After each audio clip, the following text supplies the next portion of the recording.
The New York Mets caught a little bit of lightning in a bottle earlier this year when they had Grimace, my favorite McDonald's character, throw out the first pitch. It ignited the New York Mets and just changed their season for the better. And so there you see it. Grimace, quite frankly, a difference maker, number one starter, some might say, in this era. Starting pitching has been reduced in value in Major League Baseball through the years. You got fewer innings pitched from those guys, but look at that guy. That guy is a true horse, Grimace. But the Mets went back to the well just recently, and as you may have heard, and if you haven't heard, I will be happy to break this for you. hawktuah girl threw out the first pitch at Citi Field for the New York Mets, and it's created a little bit of a stir. There you see her. Her name is Haley something or another. Haley Welch, is that her name? But it doesn't really matter what her real name is because we all know her simply as hawktuah girl. And she's just captured the American imagination with her thoughts on how to best perform oral sex, quite frankly. And some feel that this was not really the best way to go about selecting the first pitch person at a ball game with children and families, and the conversations that must have taken place as children asked their parents, "Who is that? Daddy?" And Daddy says, she's just a woman that I wish was more like your mommy, sweetheart. Let's talk about something else now. There's been a great history of first pitches in Major League Baseball. You know, President William Howard Taft was the first pitch person from the Oval Office. It later became a tradition for presidents to throw out the first pitch in ball games. There you see him. Look at that big son of a bitch. And I assume that's his wife there that is just dressed to the nines. Everybody in this crowd is wearing the hat that Elton John wore in the "I'm Still Standing" video. You can see that, or they look like Pepperidge Farm remembers. It's just a different era. But William Howard Taft, I believe that was back sometime around 1910, 1912, somewhere in there. This isn't Ken Burns baseball, but he was definitely deserving of that giant head of his there, as folks like to come out and see him race, of course, at Washington Nationals games. President George W. Bush, perhaps, is the GOAT of clutch first pitches, as he came out at Yankee Stadium shortly after 9/11 during the World Series there between the Yankees and the Arizona Diamondbacks, and just fired a strike, which I have even more respect for. Coming out after a tragedy that had brought our entire country together, that had shaken us to our core, at a packed Yankee Stadium, World Series, the emotions in New York running at a level that probably we've never seen before, and I hope that we never see again. And he just absolutely put it right in there for a strike. And I actually got an opportunity a few years ago myself to throw out the first pitch at a Chicago White Sox game. I had tweeted that I was sick of seeing weak first pitches, and you know how those go viral. We've seen Baba Booey, we've seen 50 Cent. There was the one kid at Fenway Park who threw one like 30 feet over the catcher and it hit some guy in the nuts. Do you remember that one? So these things go viral from time to time, and I think there had been somebody's lousy first pitch, and I said, you know what, fuck it, I can throw a strike. And the White Sox basically challenged me to come out to the ballpark and do it. And I could seg away and just leave that open-ended. I could lie to you and tell you that I fired one right down the pipe, but home plate looks really, really far away when you're standing on a major league mound. And they gave me the opportunity to throw it from the grass. But I thought, I'm a grown-ass man. I want to stand on the mound. I want to toe the rubber. in a major league ballpark, and I want to deliver one over the plate. It was a lifetime dream that I was trying to achieve, and White Sox pitcher Aaron Bummer was behind the plate. We got anybody out there that knows who Aaron Bummer is? Lefty for the White Sox. I don't know if he's still with them or not. He may be, but I haven't watched a lot of White Sox games for reasons that probably are obvious if you've seen the White Sox play this year. I proceeded to hold on to it a little too long. I tried to aim it and I bounced it. So there you go. How about this grandma throwing out the first pitch? We've got a lot of pitchers in Major League Baseball these days who fire at 95 miles an hour. I'm more impressed by getting out there and firing it when you're 95 years old. Look at that. Sadly, she is scheduled with Dr. James Andrews now, I believe, for rotator cuff surgery. You got to be careful when you're 95. She just tried to put a little too much on it, and I believe that she's going to be headed to the IL with an injury. We bring in a man who is never on the IL. He is, of course, the international streaming star, my beloved sidekick, the great Ronnie T-Shirts. Ronnie, what do you think about the Mets making this controversial call to bring in hawktuah girl to throw out the first pitch? There's so much for me to unpack from the first 7 minutes of your soliloquy right now that I'm having a hard time even focusing on that. I mean, we've got you in a shower. You talk about fellatio. We've talking about a portly president with Elton John hats behind him. I think I finally figured out everything I need to know about you. You thought that you could throw one right down the middle. You're the same guy that thought that he could beat a bantamweight boxer. So I think you got a little, I think you overestimate yourself, Ricky. So, but the I like to hawktuah dream girl, big, Ron. you definitely do. But the hawktuah girl, I don't fault her because 15 minutes of fame, and I think she's probably stretching hers into what now? She's at 30 minutes of fame. Maybe she's going to be pushing an hour at some point. I do agree with you. It is funny just to think if a kid asks like, who's she? What's her deal? And somehow you have to explain around it. But I don't know. We're talking about it, so I guess they did the right thing. I guess they did. We'll see. If it's like everything else that people get upset about, and I do think that there's legitimate reason to be upset about it if you're a parent. I mean, she's famous for, look, the last pitcher that was as famous for spitting on that thing as hawktuah girl? Gaylord Perry? Ronnie? Gaylord Perry? Gaylord Perry. That's right. The great Dude, Gaylord I know Perry baseball. made a career. I know baseball. Don't say I don't know baseball. I know baseball.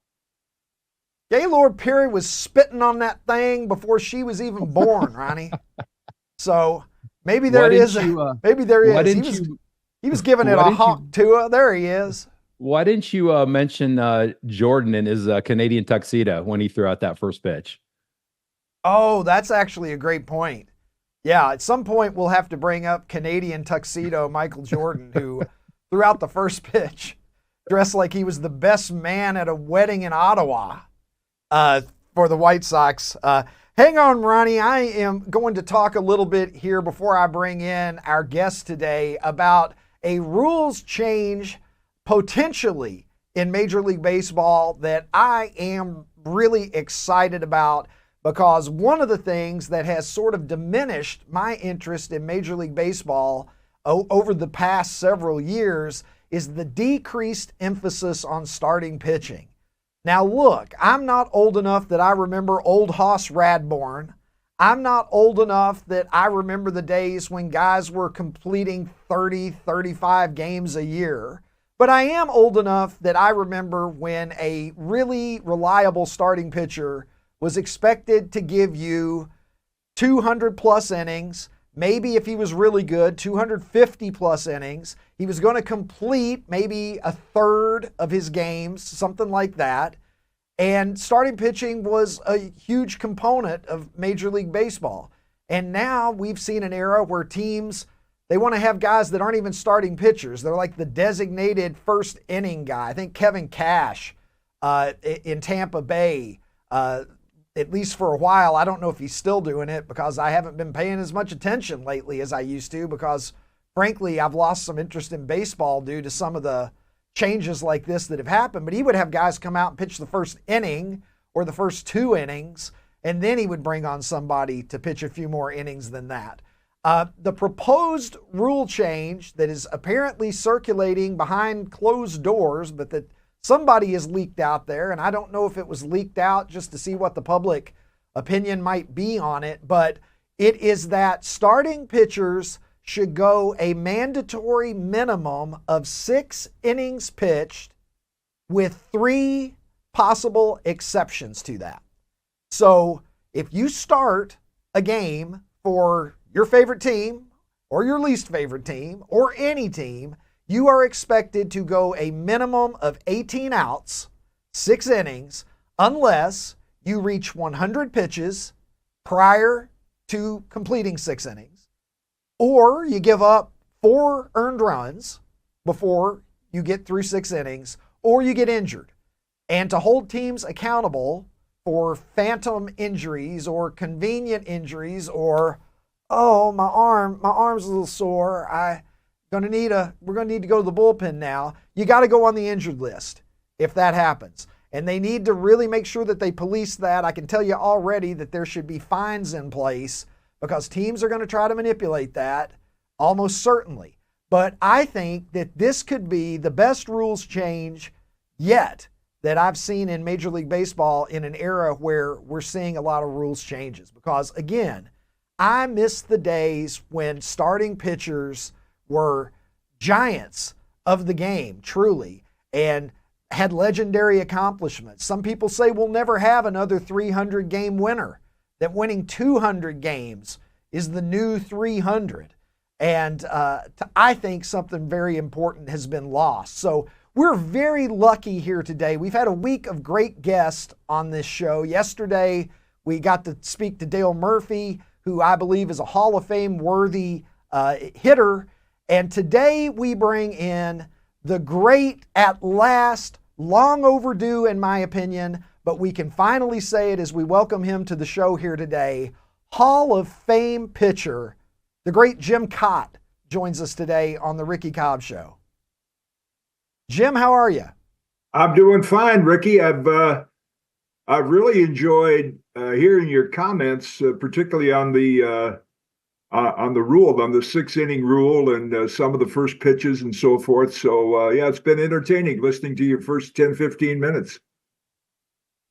Well, thank you, sir. I appreciate that. You know, I'm going to go ahead and tell you this. I hate to tell you this because this isn't a career highlight for you, but it's something that I've remembered my whole life. The 3rd Major League game that I ever went to, I got to go to 1 game a year when I was a kid, and I grew up in Kentucky.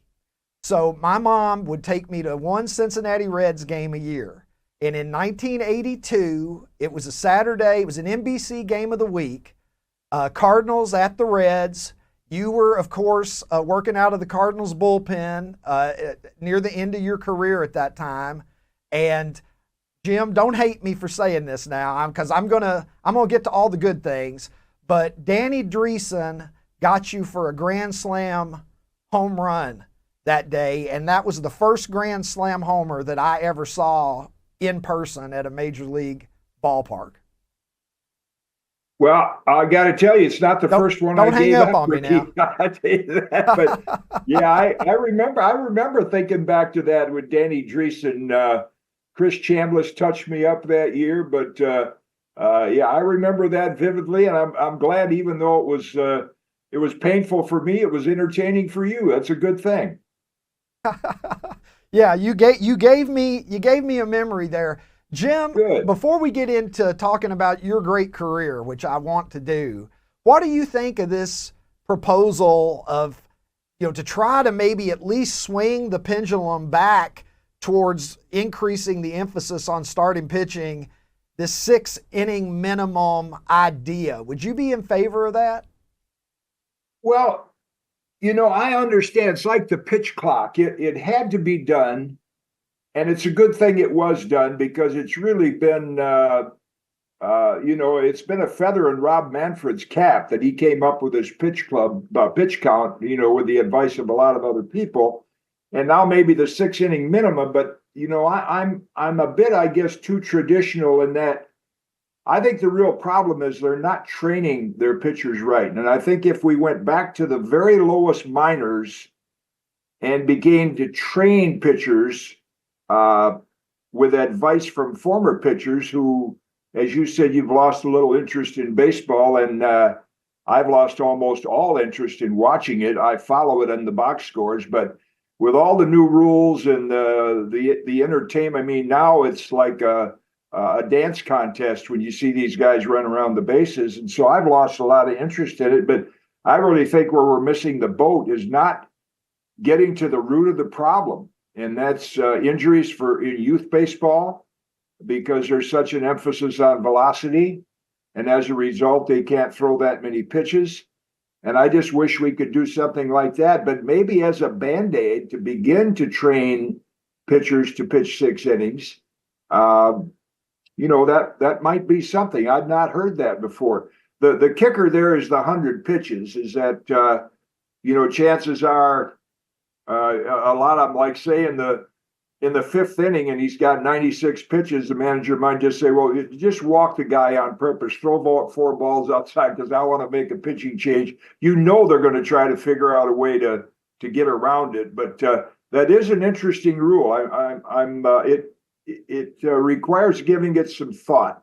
So let's hope they can do something, because when I meet with a commissioner, as I have several times, as much as we talk about the ability of the players today is off the charts. They're bigger, faster, stronger than we were. They're capable of doing more than we did. And yet the big thing missing is the starting pitcher matchup.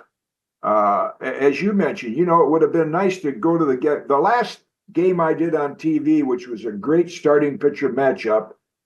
Pedro Martinez was with the Phillies and Tim Lincecum was in the middle of his run. So you saw 2 Cy Young Award guys going at it, and they both went to the 9th inning. And we just don't see that anymore. And that's the biggest thing that's missing in the game. I agree with you completely. And, this is before my time, but I've always been fascinated by the, which I'm sure you're well aware of, the 16-inning duel that Marichal and Spahn had that was ended 0-0 into the 16th, that Willie Mays won with a walk-off homer off of Warren Spahn. It's an entirely different world now. Jim, let me ask you this. Looking at your career record, 4,500 plus innings pitched. You had a couple of 300 inning seasons, which, I'm surprised that you just didn't vaporize right there on the mound when you threw your 300th inning, because apparently we're led to believe 100 pitches in your day, that was not considered to be some automatic, we're at a problem level. And yet you pitched 4 decades, pitched, as a lot of people know, you're an answer to a tremendous trivia question. You pitched during 7 different presidential administrations. You faced guys who came up to the major leagues in the 1930s at the start of your career. You faced guys who played in Major League Baseball past the year 2000. I know that's true because you faced Ted Williams and Tim Raines. So I didn't fact check everybody there, but I know Williams came up in 39, and I think Tim Raines played until like 2001 or something like that. So you are really a bridge between a wide span of time in Major League Baseball, and you've seen so many changes. You mentioned the velocity issue. Here's my question for you, Jim. It seems like these pitchers are being babied in terms of pitch counts, in terms of we're afraid to let these guys pile up even 200 innings. Blake Snell had never gone past like 7 1/3 innings pitched before he threw his no-hitter recently. He had 2 more Cy Young Awards than career complete games. That no-hitter was his first career complete game. Yeah. Why are these guys getting injured still so much? That's my question. If preventing guys from throwing complete games, if saying 100 pitches is all we're possibly going to leave you out there for, shouldn't we be seeing the dividends of that in guys not blowing out their arms and having Tommy John surgery as often as it seems like these young kids are? Well, I agree with you. Speaking of Tommy John, who's a good friend, we're coming up on the 50th anniversary of TJ's surgery back in 1974. But I think, Ricky, it goes back to the training. They're training kids. Lucas Giolito, he pitched for the White Sox for a while. He was clocked at 90 miles an hour when he was like 14. Well, therein is the danger right there. When you talk to all the doctors like Dr. Keith Meister from Texas, we somehow have to begin to influence coaches and parents to not have their young pitchers strive to throw as hard as they can. And the other day, Andy McPhail, who was with the Twins when I was there and later with the Cubs, he said, "Can you tell me how many pitches in your career you threw absolutely as hard as you can throw?" And I'll say the answer is simple, 0. We invited contact. The other day, somebody with the Twins who tracked some of my games in the past, he sent me an interesting note. In 1965, I had a shutout against the Indians. They were the Indians, and to me, they're still the Tribe, which is a group of like-minded people. And I shut out the Tribe on 7 hits. I walked 1. I struck out none. I threw 81 pitches, and I had 16 groundouts. So that was kind of my favorite type of game. We invited contact, but as the emphasis is on velocity and the propeller heads has taken over the game, who tend to believe that the most successful way to pitch is to miss the bat. And hitters say the most successful way to score is to hit a home run. So you have every pitch thrown with the intent that the batter will swing and miss. And you have every swing taken with the thought that I'm going to hit this one out of the park. And as a result, that's why you have more strikeouts, more walks, more injuries, and fewer innings pitched. I'll give you a quick example of how I realized the other day how my career is closer linked to Babe Ruth and Walter Johnson than it is to players today. And we just honored the 1924 Senators up in Minnesota. It's the 100th anniversary of when they won the World Series, 1924. Walter Johnson, a big part of that team. So I was at a Sabre panel with Bert Blyleven, LaTroy Hawkins, and Glenn Perkins. Perk and Hawk are 2 of the younger breed. So I was telling them what I learned from the great Robin Roberts. When asked how he pitched Willie Mays, Robin said, "Tell me the score, the inning, and the count." So I said, what annoys me when I did announce games, I quit 2 years ago. I couldn't take all the numbers and the science and the launch angle. I like the game, period, nothing else. So Robbie said, "Tell me the score, the inning, and the count." So I said, what would annoy me as an announcer is a pitcher has a 5-0 lead, and it's like the 7th or 8th inning, if in fact he's going that far. The count goes to 3-1, and he throws him a curve. I said, now, we were trained, if it's big lead, 3-1 count, the last thing you want to do is walk a guy. A walk ignites a rally, a home run kills a rally. So you want to, here it is, hit it as far as you can. Well, Hawk immediately interrupted me and said, "You kidding me? You mean you're just going to let him hit it? I'd want to throw, you don't have any confidence in your curveball? I want to throw my curveball, strike the guy out, keep the shutout intact."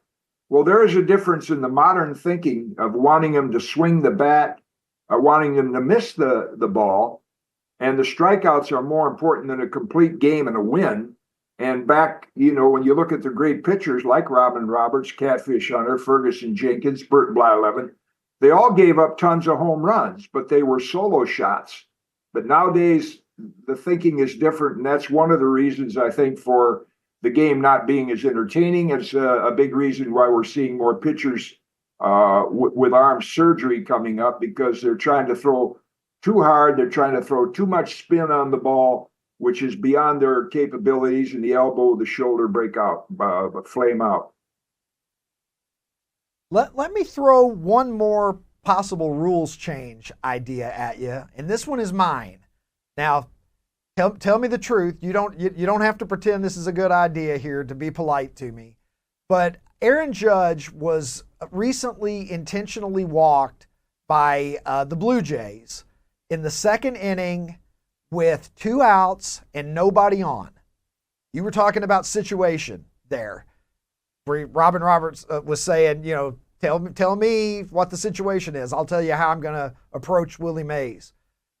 2 outs, nobody on in the second inning. They just gave him an intentional walk. Didn't pitch around him, but just a free pass. I don't think anybody wants to see that. So I had this idea that I'm going to put forth. Tell me what you think. This would apply individually to each batter. The first time you intentionally walk a batter in a game, he gets 1 base, same as ever. If you want to intentionally walk him a second time, he gets 2 bases. If you want to intentionally walk him a third time, it had better be with the bases empty, because he would get 3 bases. What do you think? Would that calm down this tendency that we're seeing? At least I pitched it to Aaron Boone on Wednesday, and he said that there should be some art, at least, to pitching around a guy. That he would rather see guys, that he can accept pitchers pitching around someone. But this idea, and now you don't even have to toss 4 up there, Jim. I mean, things could go wrong once in a blue moon.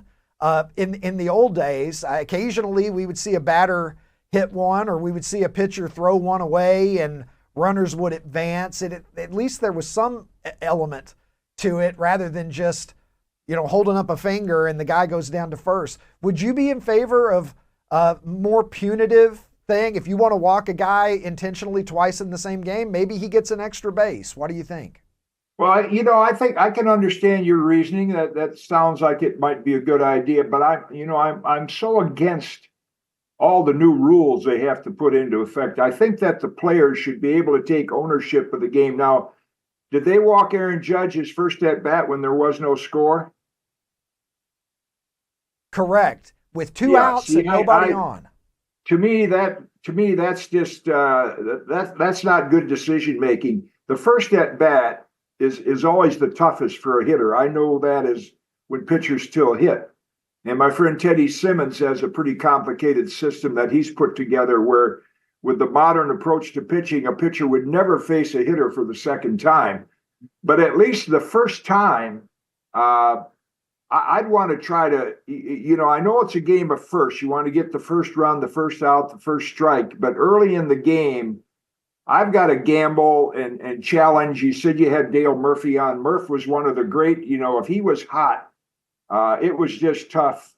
It was tough to get him out. So if you're going to face him 3 or 4 times a game, the first time you face him is the time that you might be able to challenge him and get him to, just miss it and pop it up. So I would certainly not want to cave in and think that I had such little confidence to get Aaron Judge out. Aaron Judge, a great player, but he's still going to make 7 outs out of 10. So it's not so much that he hits every pitch. They're not making good pitches on him. But I gotta figure out a way. I had trouble with a hitter like Joe Adcock, and got to the point where I walked halfway to the plate and I told him what was coming, and then I would trick him, and sometimes I would throw what was coming, sometimes I wouldn't. But I tried to figure out those little ways to get him out. Now, if I'm facing Aaron Judge in a tie game in the 7th inning, that's a whole different story too. But now you got other guys in that lineup that Aaron Boone, they got Juan Soto there that can do some damage. And is Soto hitting ahead of Judge now or behind him? He's hitting ahead of him. They actually, the other night, the White Sox walked, he's hitting behind him rather. The other night, he's behind Soto. They actually walked Soto to get to Aaron Judge, and Judge hit a 3-0 pitch for a homer.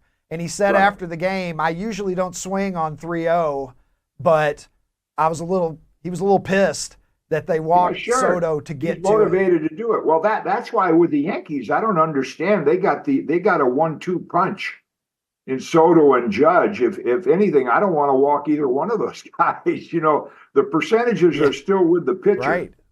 And if you're walking Judge to get to Soto, that's that's the value the Yankees have, which is so surprising that they don't win more often. But I wouldn't be in favor. I know they did that to Barry Bonds years ago. That's great respect, but rather than walk them, I try to figure out a way to thumb up there some slow curves or just anything maybe to frustrate them and make him swing the bat.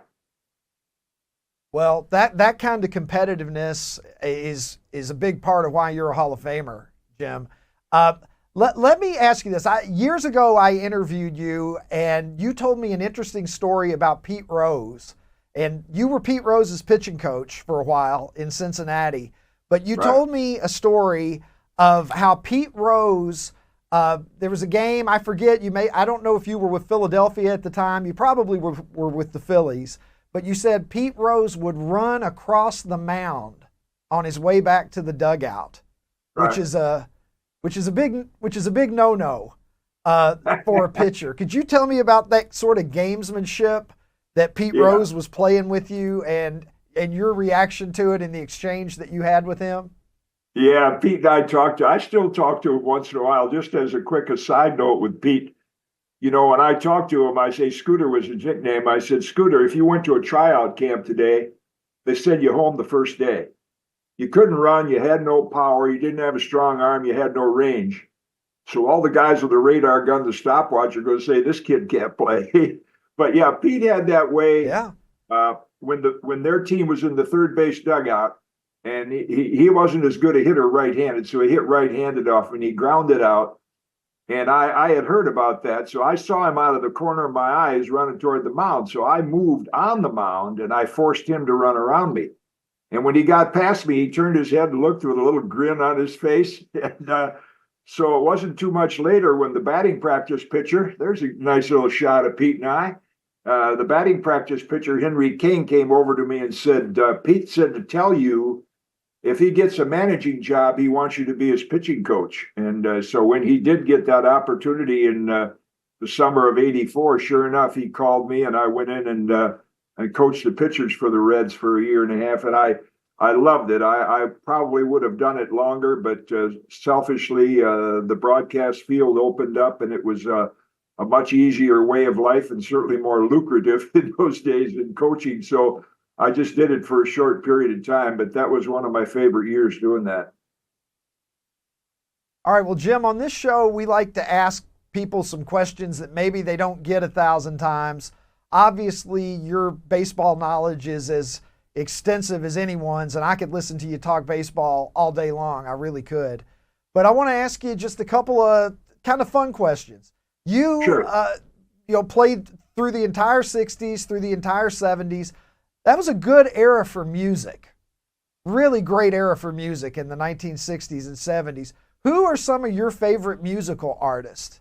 What do you when you pop on a little music to listen to, who are your favorites? Well, I would say into the 70s who got to meet my favorite and our favorites in the Phillies.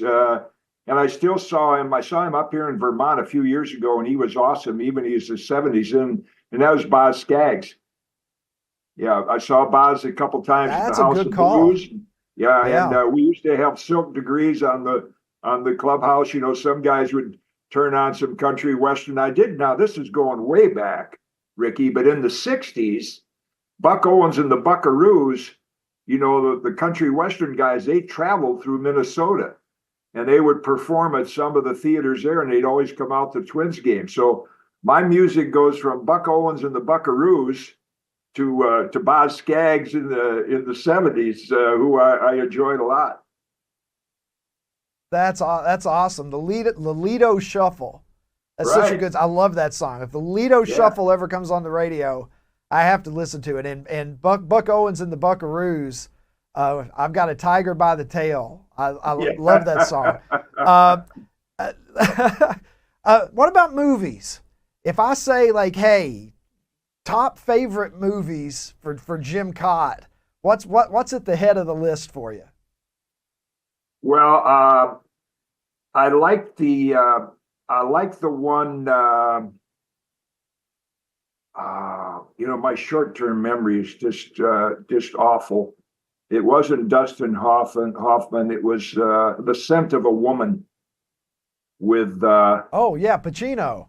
Pacino, right? Scent of a Woman. Yeah. Just for entertainment back in the 70s, because disco was new. We went to Saturday Night Fever. Baseball movie I still like, the more recent one, which is Trouble with the Curve with Clint Eastwood. Yeah, and I guess if you went way, way back there, I'd have to ring up some Elizabeth Taylor, like Butterfield 8 or something like that. Hey, there you go. Eclectic choices. All right, I got a little bit of Jim Kaat trivia here for you before we get you out of here. I'm having so much fun. They're going to have to pry me away from this interview. Ted Williams, you faced Ted Williams 3 times in your career. He retired after the 1960 season. You faced him twice in your rookie year of 1959, and you faced him once in 1960.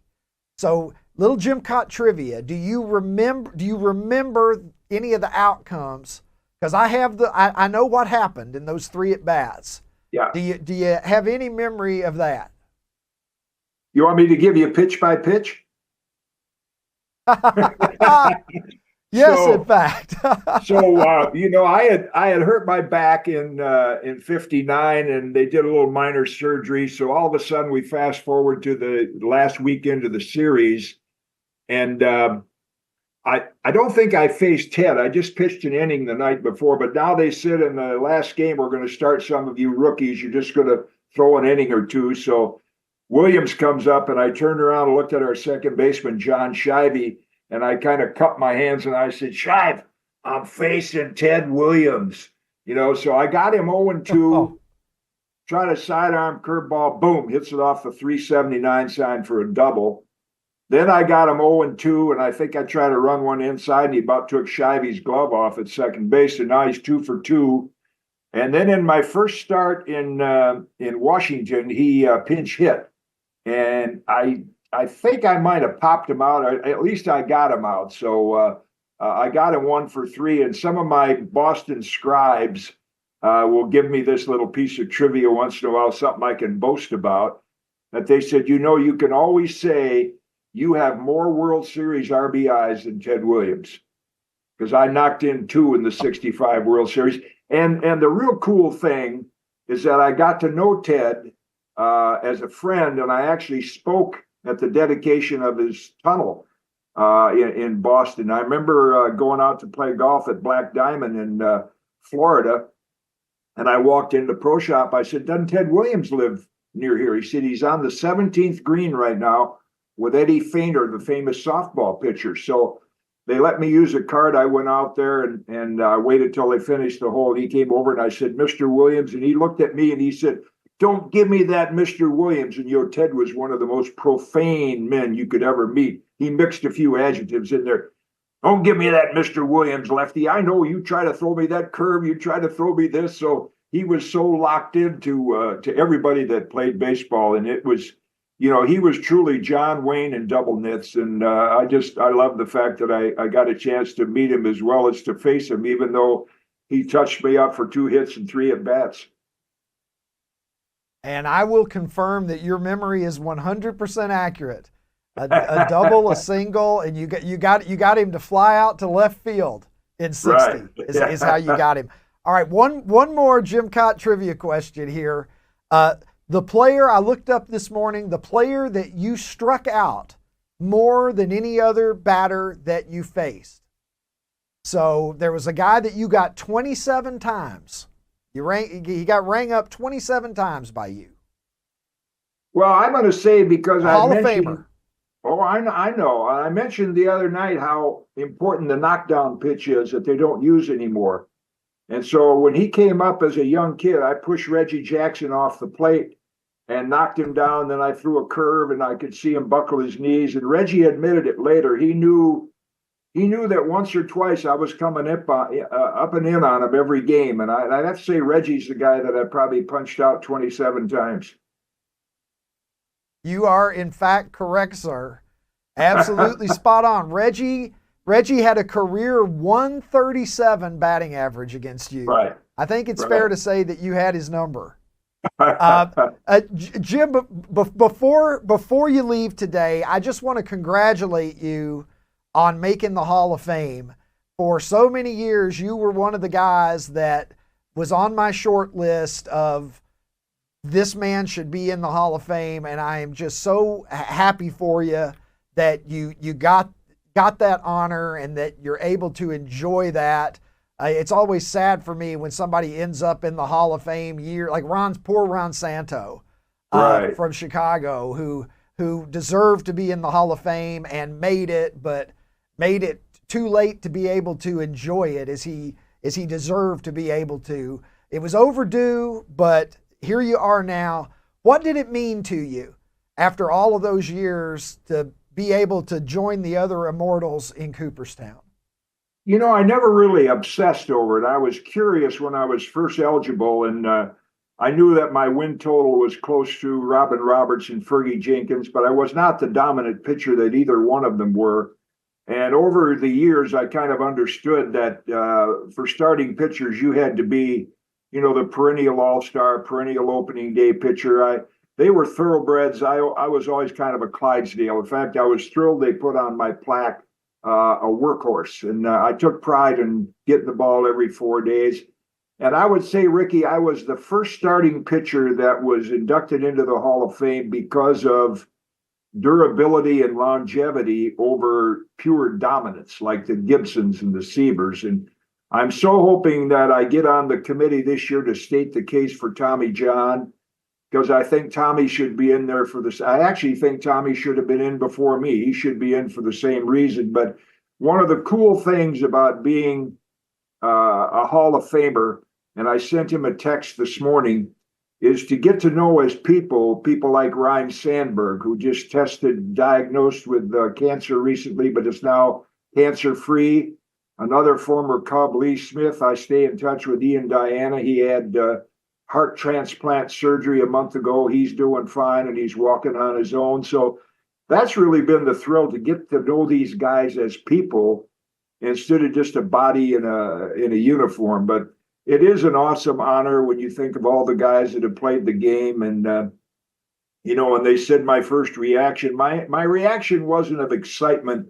It was really of gratitude, because there's a lot of great players. You mentioned one you had on yesterday, Dale Murphy. I think of Dick Allen. I think of Tommy John, and we could probably go on with several more that maybe have legitimate credentials, and it's just so hard to get the recognition to get in that I'm very grateful for that. Well, Jim Kaat, well said. Great news about Ryne Sandberg, and I agree with you about Tommy John. And look, your numbers, they look better and better the more that baseball marches into the future, because you see what starting pitchers are doing now, and you look at your numbers, and I think it puts it into more perspective just what an unbelievable career you really did have.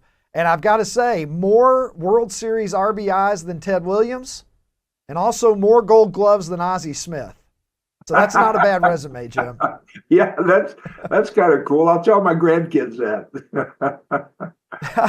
Jim, thank you so much for joining us. It's a pleasure to wrap up the first week of this show with such a great interview. Appreciate having you on today. Well, I enjoyed it, Ricky, and I wish you well with the rest of your shows. Thank you so much. Okay. All right, there you have it. The great Jim Kaat. What a great interview that was. Memory spot on. Got both of those trivia questions exactly right. And what a wealth of baseball knowledge that man is. Ronnie T-shirts. I know that you've been listening from Nashville, Tennessee. Jim Kaat, I know you're not the number one baseball guy, but he's really something, huh? Well, I mean, this is awesome. The last two interviews you've done they're just turning into inspirations for me, because I see these guys that, you know, I always joke how old I am, but these are guys that are older than me. And if I can be half of what these guys are when I'm their age, I'll be thrilled. Like, what an amazing guy with an amazing life. I'll tell you the thing that just one of the coolest stats, trivia questions I've ever heard. He faced somebody from the 30s and the 2000s. Like, that's insane, Ricky. Like, that's absolutely insane. One of the coolest things I've ever heard. Like, wow. It doesn't seem like it would be possible, right? No, you hear that. He came up when he came up when Eisenhower was president, and he retired when Reagan was president. Yeah, it's like, there's a trivia question or a fact that's floating around out there that's like, there's a person that's got a grandkid that was in the Civil War. There's like, they were alive during the Civil War, and they also have a grandkid that was alive during the 80s. It's just something crazy like that. But it feels insane. If I can add one other thing, because you talked about it during the interview, and you talked about it before the interview also, is I don't know how many people out there know this about you. I know just because of all of our conversations, you are a true anti-load management guy. Like, you despise it. And since it feels like we're kind of on a trajectory right now where you're going to end up being the sports czar for the United States, I mean, with the intentional walk, what do you see a parallel for basketball for this pitching, this sixth inning in pitching, where we stop the load management in basketball? I need to get to work on that. Basketball load management is the least of basketball's problems. Something has to happen with the three-point shot, Ronnie, but that's a conversation for another show, but we definitely should do that. Hey, OutKick fans on YouTube, if you enjoyed this episode, hit the subscribe button and make your way over to OutKick.com where you can watch the full episode.